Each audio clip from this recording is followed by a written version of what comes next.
This is Theory of Change. I'm Matthew Sheffield. Thanks for being here today. And before we get started, I wanted to note that you can go to theoryofchange.show to get new episodes and subscribe on either Patreon or Substack. And I appreciate everybody who is doing that. We have both paid and unpaid subscriptions, and obviously I will extend my gratitude to those who are paid subscribers. You're making this possible. Thank you very much. And then if you'd like this show, I encourage you to go to flux.community, where you can get more articles and podcasts about politics, religion, society, and technology. And we are trying to do something different with the corporate media and highlight topics and voices that are not heard from on the usual cable news outlets and whatnot. So I encourage everybody to go and check that out. Thank you very much. All right, so with that out of the way, let's get into today's program. For thousands of years, humans have been buying and selling sex. The ancient Sumerians in 2400 BCE included female and male prostitutes on a list of known professions. So the term, the oldest profession, certainly has something to it. And yet, despite the fact that sex economies have existed for far longer than most civilizations have survived, many people seem uncomfortable with discussing the important roles that sex workers play in our society, economy, and even our politics. In 49 of the 50 states, prostitution is illegal, and far-right Republicans in many states are talking about their desire to ban birth control and pornography. So, despite our discomfort with this subject, though, it is essential, and it remains even more essential given the increasing interest in sex that some people are talking about in regards to both female and male sort of heterosexual disenchantment with each other.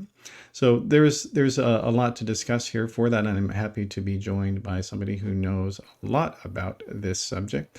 Her name is Kaytlin Bailey, and she is the executive director of Old Pros, which is an organization that does both research and advocacy for sex workers. So thanks for being here, Kaytlin. Thank you so much for having me. All right, well, so there's a lot of ground here to cover. And I think, as I said in the intro, I think a lot of people may not be familiar with a lot of the topics that we're going to be talking about here today. And I should mention that this episode is going to be the first of a few that are going to be talking about sex work. But I wanted to have you come on as our expert to get it started. So how about, let's maybe define some terms here first. Sure. So sex work, what does that mean, that term?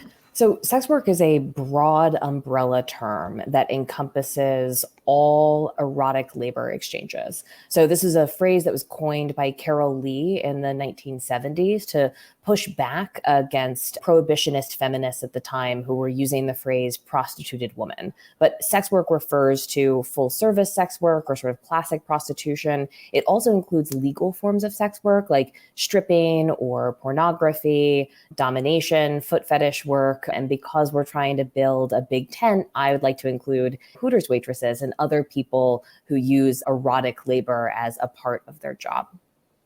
Yeah, okay. And there's some other terms as well, like a lot of sex work jobs involve kind of a murky legal status in many jurisdictions. The thing that unites all sex workers, whether their work is directly criminalized or not, is the stigma against sex work. So there are perfectly legal strippers or legally registered sex workers in brothels in Nevada that have their children taken away from them or lose job status or are kicked out of school or housing because their employer or landlord or significant other found out about their involvement in some form of sex work. Mm-hmm.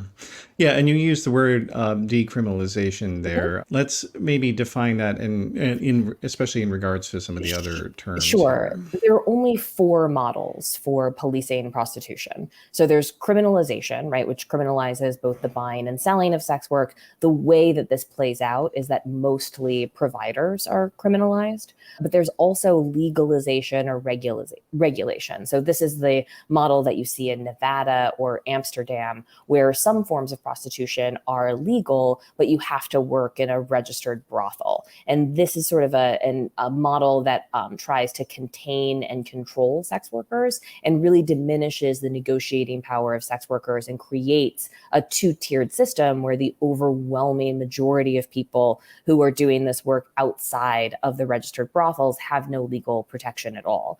There's also end demand. Maine actually became the first state in the US to pass this law, but it originated in Norway. This is sometimes it's referred to as the Nordic model, the Swedish model. Canada has experimented with these laws, but the theory is that in order to reduce the demand for the oldest profession, they try to criminalize the clients or buyers or third-party folks. But of course, it's impossible to surveil clients without surveilling sex workers. And because of the stigma associated with sex work, this leads to people being evicted, a temporary reduction in demand, which sends people into a more economic, desperate position that they were in, and desperate people do desperate things. So everywhere that the end demand model has been implemented, violence against sex workers goes up. It undermines our ability to screen our clients or to self-advocate. But what sex workers all over the world have been asking for decades is decriminalization, where neither the buying, selling, or facilitating sexual services is criminalized. And this allows people to report crimes committed against us and move throughout the communities that we're already a part of. Mm-hmm.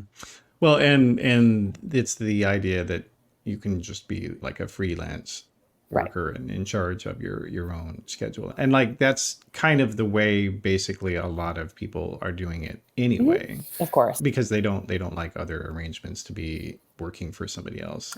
Yeah, I think it's important to remember that sex work is work, but it is also sex. So any kind of surveillance or criminalization or effort to regulate the consensual adult choices that are being made in a very private space is going to erode all of our freedoms. There's no way to surveil sex workers without surveilling, well, everyone. Mm-hmm.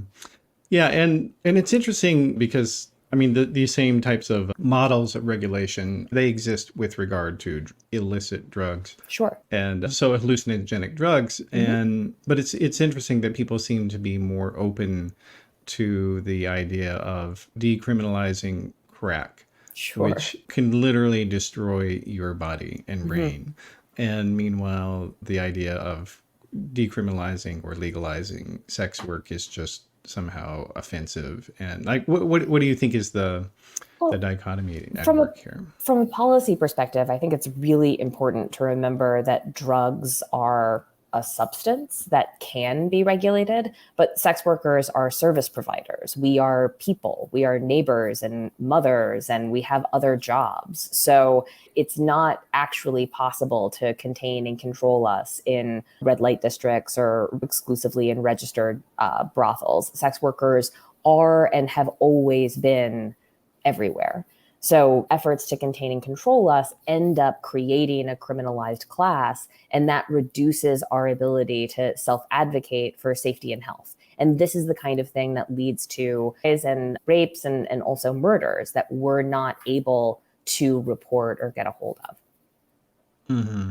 Well, and a lot of it also does pertain to the fact that a lot of this does come out of both misogyny and also anti-LGBTQ attitudes as well, because historically, basically acknowledging that there are people out there who are doing this is an affront to some people. It should not exist and should not be known to exist. Sure. I do think that sex work in general is an existential threat to the patriarchy. It's very hard to have a patriarchy if you don't know who the dads are. And I will say that the long history of criminalizing sex work is very much grounded in misogyny and also homophobia. I'll give you an example of the CANS laws in New Orleans, in Louisiana. CANS stands for Crime Against Nature. And this was a statute that was originally written in the 1800s to target the gay hustler scene in New Orleans. But it was a Louisiana law that made talking about oral or anal sex a federal crime. And so when the tough on crime, the Reagan administration came through, the police officers started using that statute to arrest Black women and trans women and charging them with these CANS laws. In addition, they forced them to register as sex offenders. And this really all came to a head in 2005 during Hurricane Katrina, when thousands of Black women were turned away from shelters for being registered sex offenders when really all they were guilty of was simple prostitution. Mm-hmm. Yeah, and only with adults. Like, yes, of course. Be clear with that. And yeah, but it's sex. That's right. Yeah, and well, it's also like, okay, so the idea of patriarchy here, like it's one of the, I guess, in some of your advocacy. I mean, have you seen kind of a stigma applied both from men but also from women against sex workers? Like, who's doing this in your view? Yeah, I mean, the criminalization of sex work is really a very old coalition between the religious right and the righteous left. There's a long and dark history of progressive dating back to the progressive era of criminalizing vice. And a lot of this was grounded in white supremacy. If you look at the Mann Act or the white slave law that was passed in 1910, this is really something that is coming from feminists who are sort of demanding this protection against what would be sort of a trafficking panic from the early 1900s. And so I think it's really important to understand that although prostitution has become a symbol of violence against women, the decriminalization of sex work is the only policy that actually reduces violence against women. So when Carol Lee coined the phrase sex work in the 1970s, she was really pushing back against people who considered themselves feminists that nevertheless found themselves advocating for more police to arrest vulnerable women. Mm-hmm. Yeah. Yeah. And it's also, I mean, when we were talking about this topic earlier, I think you had said something like that some sort of anti-sex work feminists, they kind of think it's like, that sex workers have hacked the system, that they're cheating in a way. Sure. I mean, I certainly can imagine, especially before women had a lot of other job opportunities, that brothels and bars were a real source of anxiety within the household, right? When women don't have property rights and their husbands are spending their paycheck that is supposed to go to the mortgage or to feed their families at a local tavern, this is the energy that propelled us towards prohibition. But we know what prohibition does to markets. It doesn't make them safer. And I would implore folks that consider themselves to be feminists to remember that you cannot help people you are hunting, and that the oldest profession is not a problem that we can arrest our way out of. We can talk about ways of raising the negotiating power of victims, of increasing folks' ability to do other work, but we can't send SWAT teams into massage parlors with legally licensed masseurs who are giving their clients sexual services and call that a service to the community that we're arresting and raiding.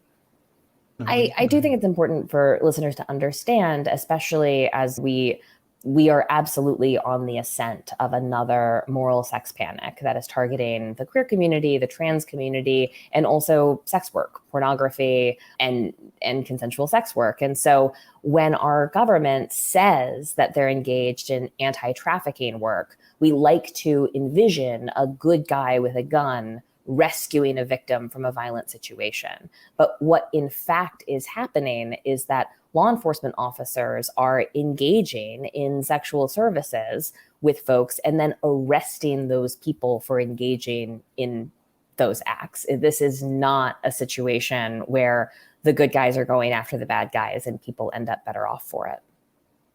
Yeah.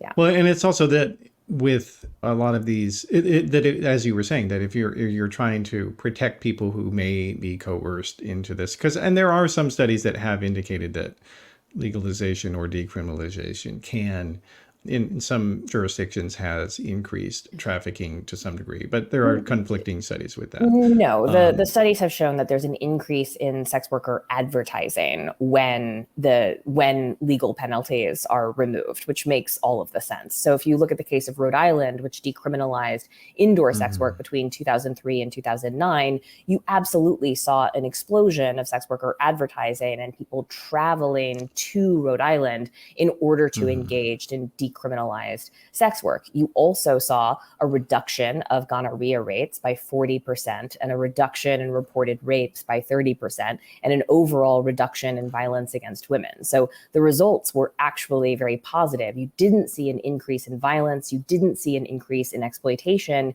You did see an increase in prostitution. Now, I think that those results would, it wouldn't look like that if the entire region was decriminalized. But when you have an isolated area where this is the only place that you can go to engage in this work without the fear of arrest, of course, you're going to see an increase. But New Zealand decriminalized prostitution in 2003. And although there was a temporary uptick in advertising, the market's really leveled out, and it's mostly you've seen a reduction in STIs and violence against women and an increase in sex workers who feel comfortable reporting crimes committed against them. But you haven't seen a huge uptick in prostitution overall because the entire country decriminalized. It wasn't concentrated in one city or area. Yeah. Well, I guess I just meant it in the sense that for instance, with drugs, marijuana legalization, that California, when we decriminalized marijuana out here, it led to an increase both in the legal sale of marijuana, but also the illegal sale of marijuana in some ways. And so, sure. But it's important. I think the Rhode Island experiment, if you will, it shows that you really need to stick to a policy for a while because there are effects that may exist in the short term, but are going to go away once the pressure is off or something like that. But you mentioned like the violence against women. So like I remember reading about the rape rates in the various counties in Nevada where prostitution is legal, and there's one of them, Elko County, where there are no rapes. There were literally no rapes in the years that they were looking at. I think some context here is really important because you're only allowed to have a legally licensed brothel in a county with less than 700,000 people in it. So there's no way to work legally in Vegas or Reno where the highest demand is. And so the overwhelming majority of sex work that's happening in Nevada is happening outside of these legally licensed brothels. And these brothels came into existence in the 1970s and were very much a compromise sort of between the mafia and local law enforcement. And these brothels are beloved in the communities that they're in. It's a huge source of tax revenue. There are a lot of counties in Nevada that wouldn't have adequate healthcare service but for the revenue that these brothels provide. But it's not a model that we want to replicate nationally because it really doesn't increase the negotiating power of the people who work there. In order to work as a legally licensed prostitute in Nevada, you have to register with the local sheriff's department. This becomes a subpoenable fact about you for the rest of your life. You can imagine how this plays out in child custody cases. You have to be hired and work at one of a handful of legally licensed brothels. You're working 12 or 24-hour shifts. And because you are a legally licensed prostitute, you don't actually have the same freedom of movement that any other citizen of that county would have. You have to remain on the premises of the brothels or face a fine. You can't just go to a bar or go to the movies because all of these laws are about restricting, containing, and controlling sex workers. Right. Well, okay, but I actually only meant to talk about it in the context of violence. Oh, sure. So yes, we see this replicated in when they Amsterdam. had done that. Yeah.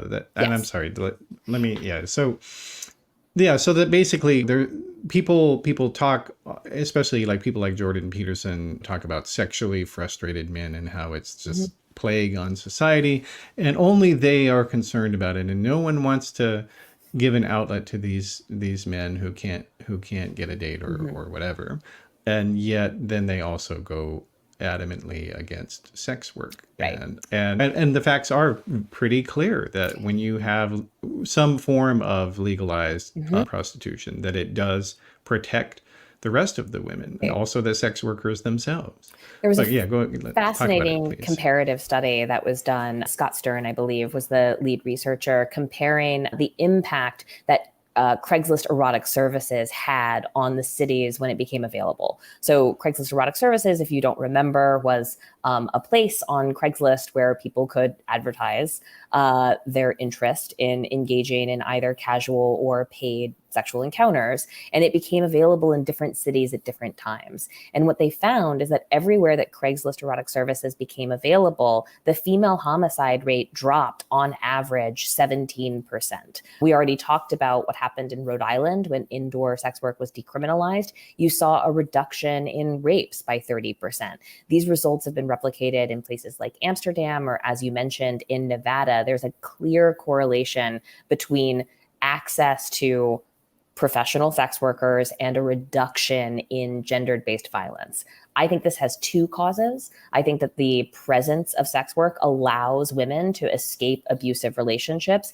And I think there is something to that point, as much as I loathe ceding any ground to Jordan Peterson, that there is something about sex workers that turns the temperature down on male violence. And this goes back to the Epic of Gilgamesh, when Ishtar, the goddess of love and war, sent a harlot to spend 6 days and 7 nights with a warrior, teaching him how to bathe and have table manners. And yes, who was experiencing intimate sexual moments with him, which helped ease his transition from a violent theater of war back into civilization.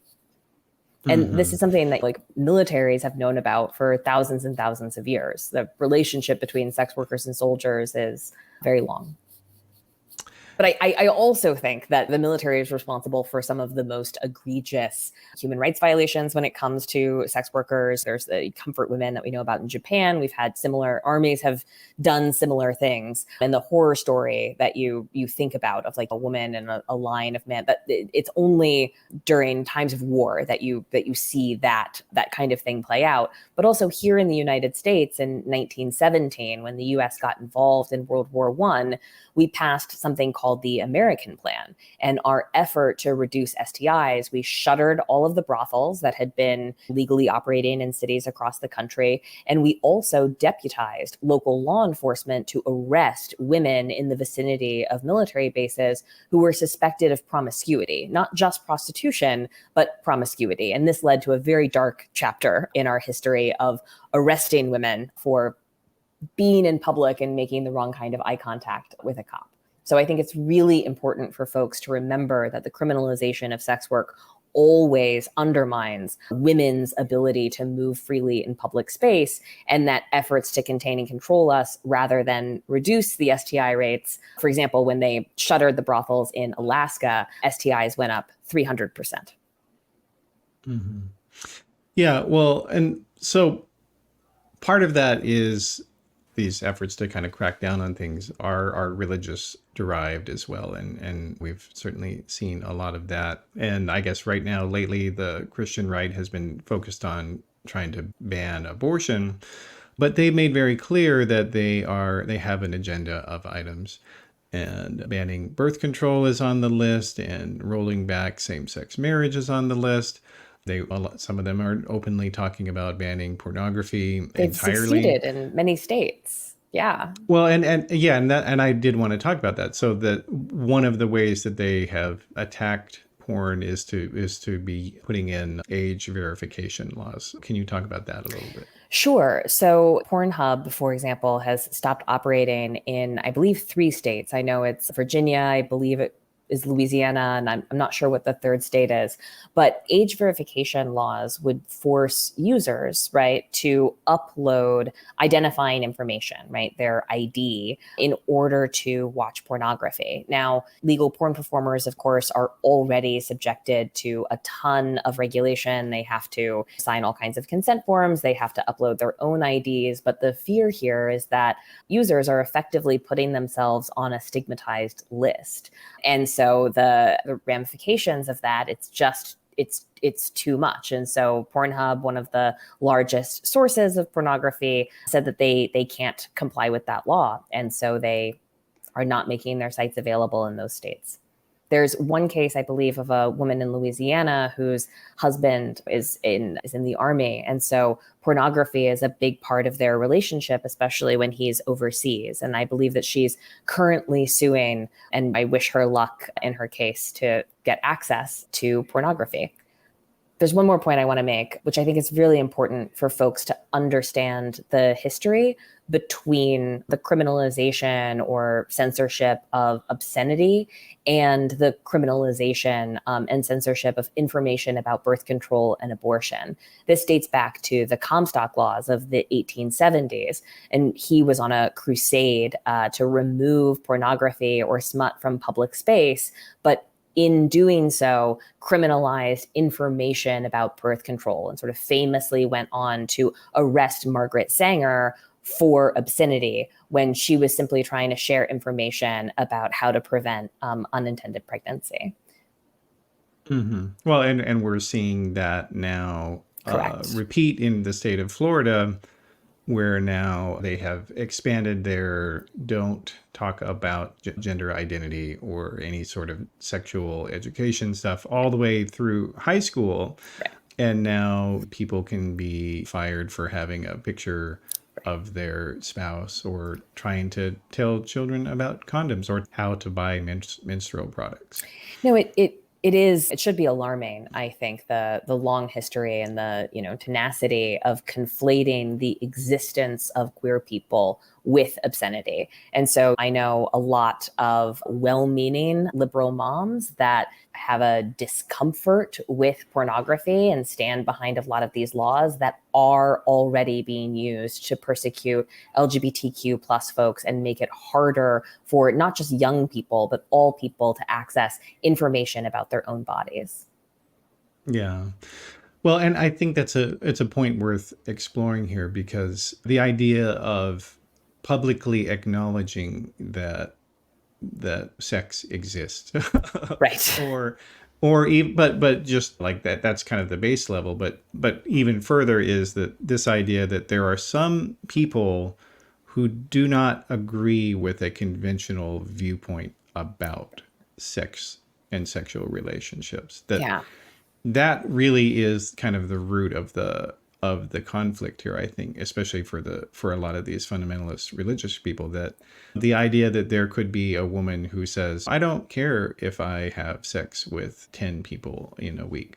It doesn't bother me. I don't think there's anything wrong with it. And I'm going to do that for my job.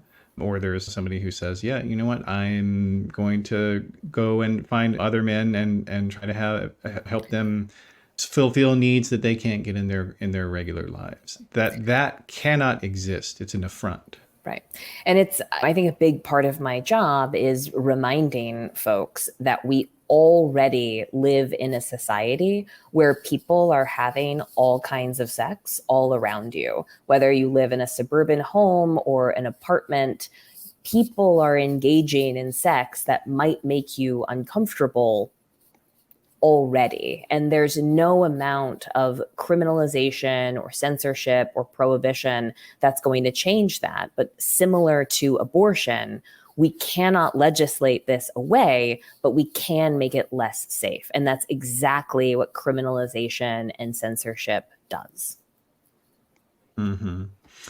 Well, and I mean, let's delve into it a little bit further. Like, why do you think they're so disproportionately concerned about this compared to, I mean, like you talk about as drugs versus as a substance that could be regulated, but it's more than that. Right. It's about that other people have an agency that you don't approve of. I think we should get really specific here because the overwhelming majority of laws targeting prostitution are directed at women. People of all genders have always engaged in this work, and a lot of the same language and rhetoric and statutes that have been applied to criminalize prostitution are used to target the queer community. But this has always been about controlling women. And I think that this really dates back to the Catholic Church, which codified the Madonna whore complex and sort of waged war on fertility deities and priestess prostitutes and powerful women that did not subject themselves to the normal standard fidelity or this obsession with chastity. I think that informs our obsession with sex ed and contraception and also prostitution. And my basic argument, and the point that I make on the Oldest Profession podcast over and over again, is that whorephobia is the foundation of misogyny. Yeah. Now you mentioned the idea of Madonna whore dichotomy. Let's, for people who haven't heard that term, let's delve into that. So dating back to one of the oldest deities that we have written records about, Ishtar, the goddess of love and war, and the myth around her is that she was born a virgin every morning and she went to bed a whore every night. And priestess prostitutes were an important part of the temples that held space for her. And this is at a time when temples were really the organizing force of the ancient world. They weren't just places of worship, but they were also places where important decisions were made. They were the keeper of important knowledge, especially around fertility. They were also the only bank in town. But as these temples, polytheism transitions into the Greek Empire and the Roman Empire, and the Roman Empire falls and is replaced by the Catholic Church sort of separates that ancient deity and turns her into the two Marys, right? The Virgin Mother and the repentant whore, and does a lot to undermine Mary Magdalene, who there's no evidence to suggest that she ever engaged in the Oldest Profession, but Pope Gregory called her a sinful woman from the pulpit in 591 and really locked into this idea that she was a sinful woman, and that justified over 1,000 years of denigrating her contributions, her significant contributions to the Christian church. And so this institution that was ostensibly built on the teachings of Jesus, right, and love and forgiveness, became about persecuting people who are engaging in these older rites. And so we have a long history of the Inquisition targeting courtesans or known sex workers for witchcraft and conflating sexual fidelity, especially amongst women, with holiness or godliness, which is not something that like Jesus, the historic figure, was especially concerned about. Yeah, well, was documented repeatedly in the New Testament to have been regularly with and befriending. Much more comfortable with sex workers than he was with tax collectors, for example. Well, actually, no, he was friends with the tax collectors as well. Yes. So, but getting biblical with this, like there is another figure even older than Mary, the two Marys, that was like, she was kind of in a large part, I feel like, one of the very first canceled literary figures, and that was Asherah or Asherah. And she was, so the ancient Hebrews and Judaism grew out of Canaanite polytheism.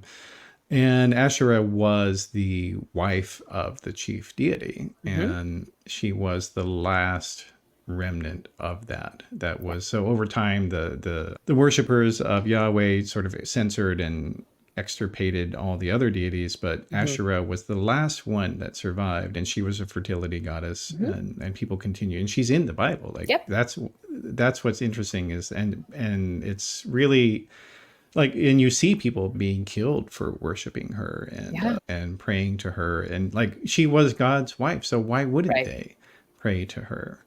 But yeah, like it is interesting that there may be something to this monotheism on creating a male deity that a Yes. female deity could not be allowed to Right. exist. And the Catholic Church has a long and well-documented history of being much more committed to patriarchal control and property accumulation than they are to love and forgiveness or anything that I might associate with Christian values. Well, and then there's also the Lilith story. Do you want Yes, to of tell that course. one I as do. well?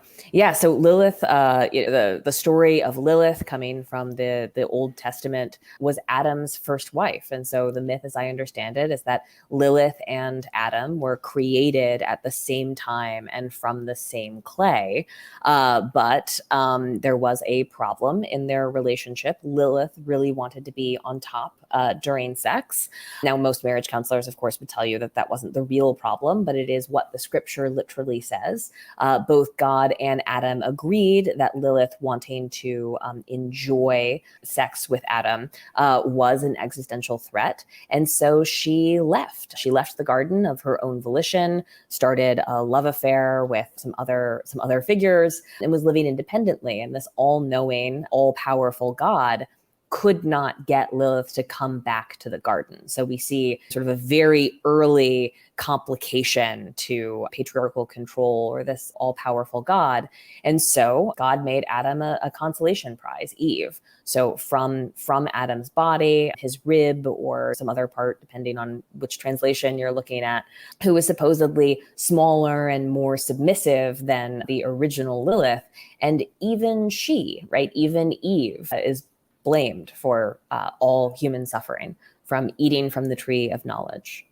So, yeah.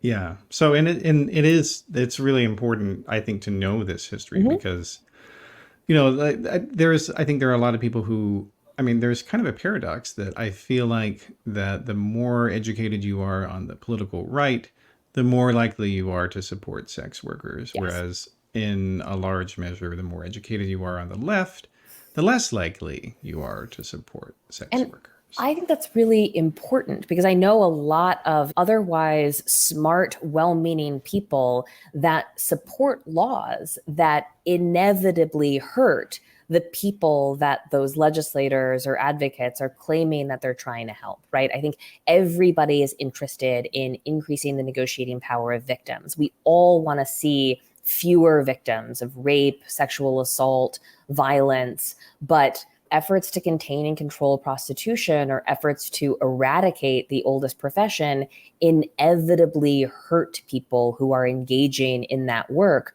whether they're doing that by choice, circumstance, or coercion. This really isn't a problem that we can arrest our way out of. For people that may have some resistance to this, that when you look at especially people who come from impoverished backgrounds, that there are some jobs that are just, there's only a few jobs that are even possible for them to do because they have no training, they have no network, they have no education. And so you're going to take away something that will help them not be impoverished. That's what you're going to do to them. I know. And yeah, sex work has been a reliable survival strategy for millennia. It has been a way of people able to accumulate some kind of capital. I think that sex work has funded more entrepreneurs and artists than all of the grants combined. But it's interesting to me that when prostitution is turned into a symbol of when prostitution is turned into a symbol of exploitation, we end up focusing all of our efforts on eradicating or suppressing prostitution, and we ignore huge swaths of exploitation.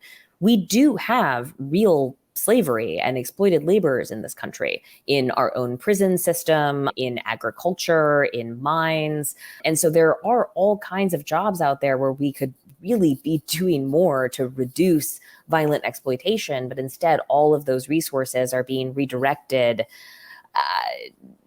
at mostly adult consensual sex workers. Well, it's also that I think there's the right wing has under Trump developed an ability to masquerade as populist in some issues. So like they talk about big tech and talk about regulating these technology companies as if they're not completely in the pocket of all of big business. And they're doing that with regard to this sex trafficking panic that they're pushing, that they want you to focus on this, which in many cases is just vastly overhyped and exaggerated, doesn't exist to nearly the degree that they're telling you, so that you don't talk about the other exploited people and you don't help workers that are going on strike and you don't sympathize with them. I think that's a really great example. And I think that Marriott Hotels is a classic example of exactly this phenomenon, right? So Marriott Hotels has engaged in a PR campaign to raise awareness about trafficking, right? And so if you check into a Marriott hotel, you'll often see something on the door or signs throughout saying, if you see something, say something. But all of the signs of trafficking that they list are just signs of sex work, right? They want to discriminate against women traveling alone, or people who have multiple guests in their room, or people who ask for multiple towels, or people with acrylic nails. Meanwhile, Marriott Hotels uses third-party companies in order to clean their hotel rooms. So there's absolutely trafficking that's happening at Marriott Hotels, but it's not the consensual adult sex workers who are trying to work in their rooms. It's the cleaning staff whose labor rights have been undermined because they've been farmed out to an ungovernable third party. Yeah, and in many cases are sort of imported illegal immigrants. Correct. Yeah, these are, are not able to advocate for themselves. Correct. Yeah. All right. Well, and now in terms of the empowerment of sex workers that we have seen, I think one of the biggest trends that's evolved has been OnlyFans. And that has really revolutionized the pornography industry and done so in a way that seems to have overwhelmingly benefited the workers against the studios and whatnot. Tell us about that. Anytime that you are able to directly connect fans to a performer, an artist, or a content creator, that's the best situation, right? As a content creator, people giving you money directly cuts out the studios, it cuts out potentially exploitative third parties, which I think is one of the reasons why we've seen so much of a reaction to OnlyFans. They've been through the ringer in terms of their ability to accept credit cards or the different regulations that are trying to shut them down. But this is absolutely a model that empowers individual performers at the expense of the larger studio system. And the more regulatory efforts there are, the more you concentrate power into the hands of a few. We've seen this in big tech, and pornography is no exception. The more of a regulatory burden you place, then the fewer and fewer people are able to meet that bar. And so OnlyFans, I think, was revolutionary, and it helped a lot of people fund, again, schools, startups, or just a artistic career, or just their life, just the ability to eat and pay their rent.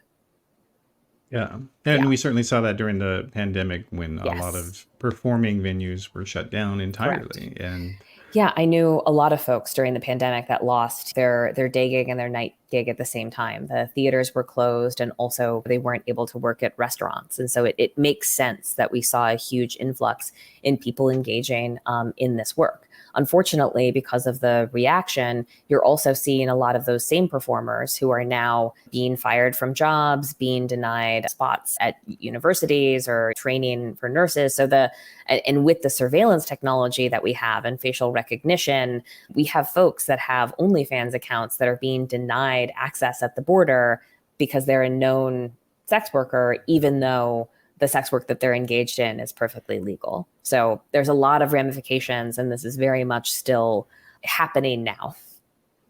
Yeah. Yeah. Well, and I guess, given it's benefited a lot of different people, and people have had contact with it much more than before. And I think it's made people more aware of that there are people that they know who are doing this. And that also destigmatizes it. And that, I think, is something that's really important, right?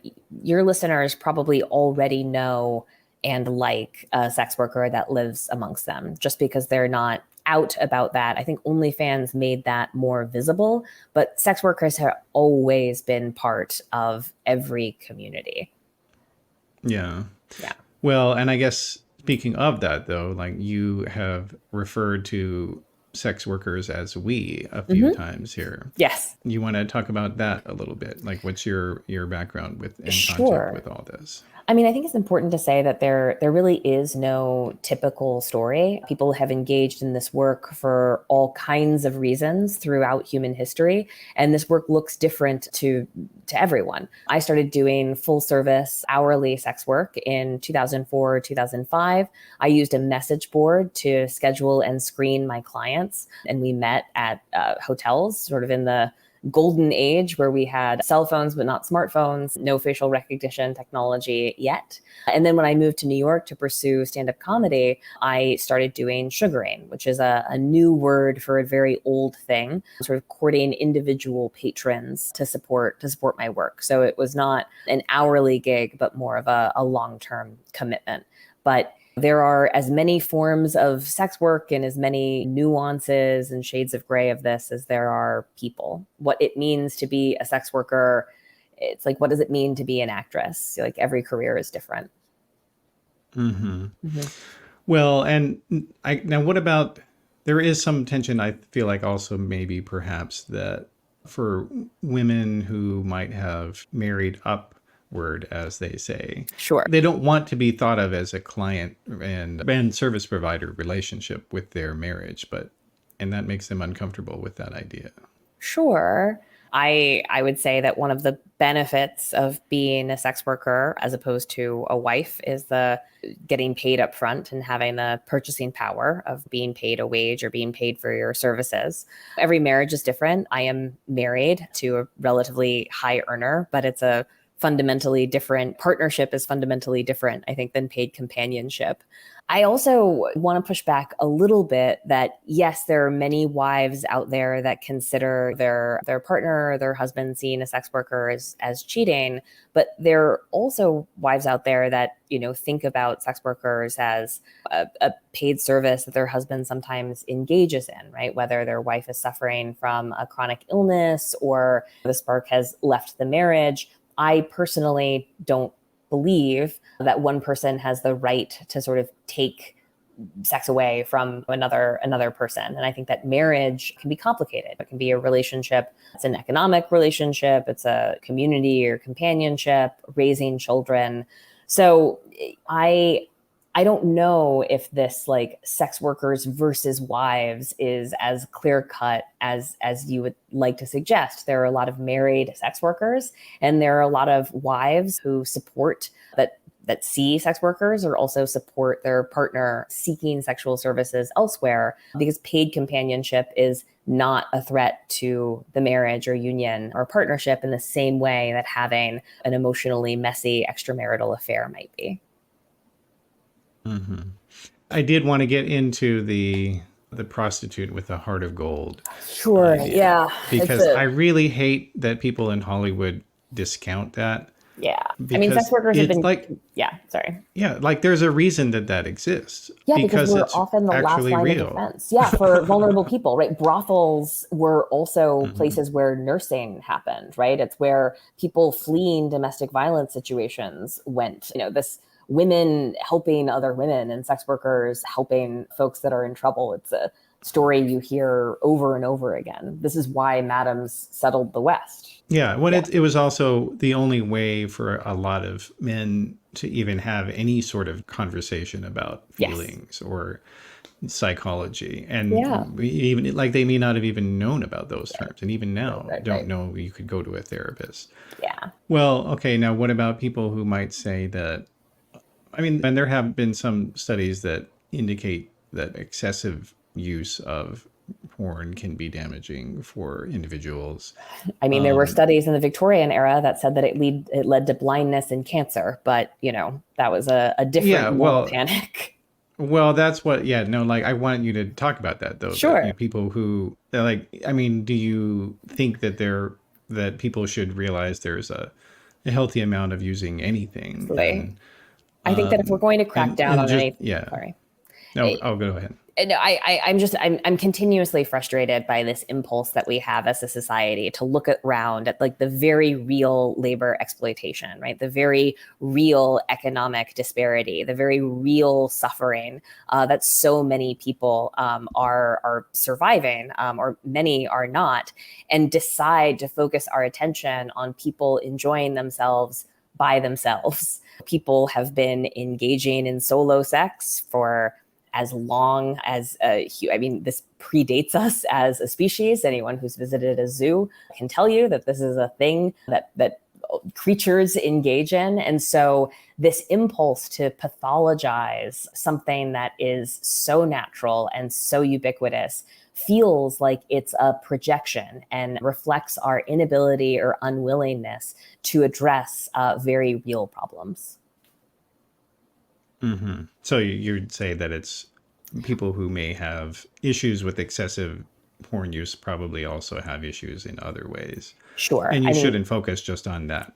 People can get addicted to anything: reality television, sugar, even drugs. And I don't think that we have a good track record of trying to criminalize or suppress that, leading to good outcomes. We didn't solve drug addiction by criminalizing drugs. We're not going to solve what you might call porn addiction or somebody wanting to change their relationship with pornography or masturbation by trying to eliminate smut from public spaces.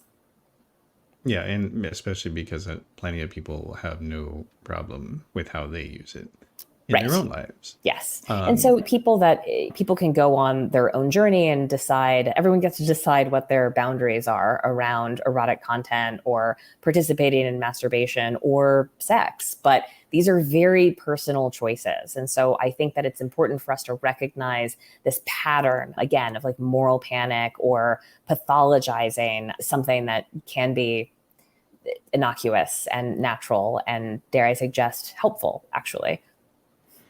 Yeah. Well, and there have been studies that show that like porn has been helpful for a lot of people who, because as you said, like in marriage situation, for absence or physical or emotional trauma on the part of their partner, that they couldn't survive in that marriage if it wasn't for that.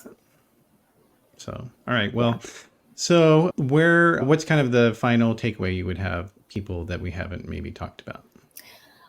I think it's important for folks to recognize across the political and ideological spectrum, we've been really wrong about the oldest profession for a really long time. I think it's important at this moment in history when we're dealing with multiple cascading crises to listen to sex workers. There is nobody who's more motivated to reduce violence and exploitation within the sex trade than sex workers themselves. And we have a lot of good ideas, but the first thing that we have to do is stop the arrests. Yeah. Okay. All right. Yeah. Well, I think that's a great message for sure. All right. Well, so we've been talking today with Kaytlin Bailey, and she is the executive director of Old Pros, and you're also on Twitter at Kaytlin Bailey. That's KaytlinBailey for those who are listening.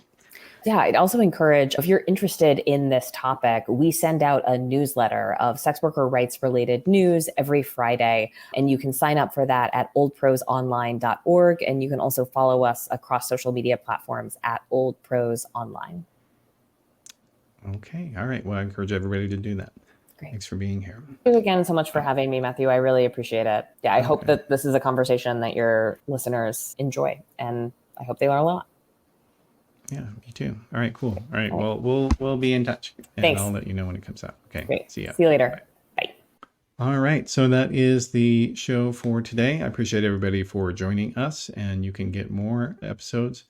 And you can get more episodes if you go to theoryofchange.show, and I encourage everybody to do that. We have subscriptions on Patreon or on Substack, and you can subscribe for free or for a